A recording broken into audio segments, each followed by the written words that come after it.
Қаншадан? 5500 теңге аны. Бізге ше. Жоқ, көрдің ба? Міне, осындай кезде. Қателік сол ғой.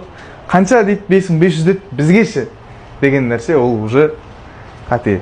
Адамдарға достарың, тем более магазин ашып атқан кезде, бір кәсіп, бір іс бастап атқан кезде, өзім семьямды асыраймын деген ниетпен бірдеңе бастап атқан кезде, бізге ше, бізге қанша деген нәрсе, ол дұрыс емес. Бізге 2x 5500 ба 11000 теңгеге сатып аласың. Любой жерде сондай болу керек. Дос балаң болсын, біреу енді бастап жатырмын, ол наоборот арттан пинок беріп жүру керек. Мә бауырым, красавчик деп, наоборот көтеріп жүру керек оны ше. Вот сондай. Мынаның бағасы қанша? 8500. 16000 теңге ғой.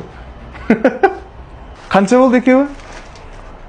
8500, 5500, 9, 14 қарынай. 30000 теңге ғой онда. X2 дегенге. X2 дегенге ғой. Бізден чисто. Бисмилля, да? Бисмилля. Алла берекетін берсін досым. Если поддерживать, то так. Дос балаң ашты ма, 2x. Возможности бар, көмектеседі ғой енді.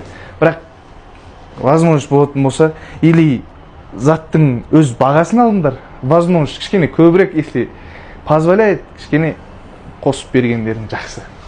Соны айтсаң деймін.